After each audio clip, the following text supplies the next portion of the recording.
Hello, autograph addicts. Kevin Martin with Piece of the Past again, talking about eBay. There's a lot of bad things to say about eBay. They are the largest dumping ground for forgeries in the world, but it's even worse. The ones that are on there are supposedly cleaning it up. That is the third-party alphabet sticker opinion companies.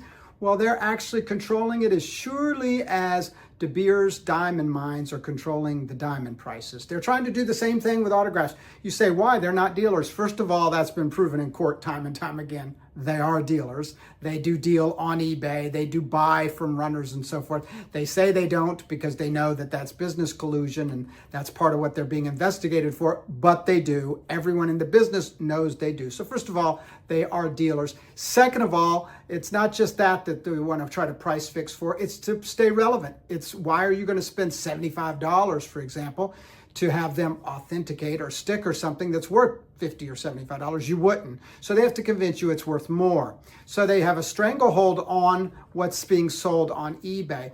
And this is a disturbing trend. Watch. eBay was an auction site, right? Remember? Guy had a little Pez dispenser. That's how it all started. Used to be auctions even a few years ago. Auction, auction, auction. Not anymore. As of today, December the 4th or 3rd, whatever it is, 2025, guess what? There are, in signed photographs alone, 2.7 million listings. That's some good shopping you could do, right, for the holidays? Except for, of those 2.7 million listings, 45,000 are auctions. A fraction of 1%. 45,000 are auctions. That's crazy, right? And of those, almost all of them have a starting price in their auction that is the value of the item, if not more. This is a trend that you see at eye collectors and Invaluable and live auctioneers, where auctions are doing it the same way, like the Mint and all these auctions, where they start off with these ridiculous prices, or they play another game where they start off at $10 and say, look, we're no reserve. But you all know, if you've ever actually bid in those auctions, that they suddenly jump as soon as the auctions go live to the reserve price. So scam, scam, all scammers. Our auction is hated by these people. Why? Because we're probably the last one alive that's around that's still doing no reserve auctions starting for $10, $20 and letting the collectors decide the market. Why? Because we know they're price fixing like this, or at least they're trying to convince you of it. Here's a good example. They want you to believe a Jack Nicholson photo is $2,500 or more, that a Morgan Freeman is $5,000 or more. But let's look at some real statistics, shall we?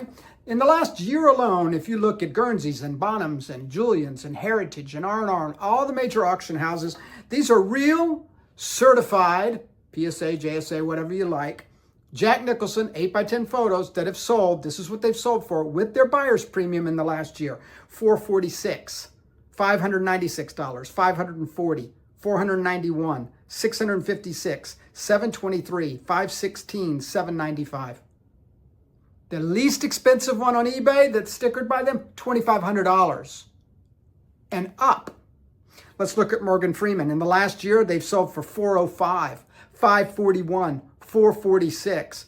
The highest one, or the lowest one rather, on eBay right now is $980 for a grainy old portrait. Most of them fall like this: $1,500, $5,000, $1,900, $2,750. And you got to love this imaginative number, $3,329.99.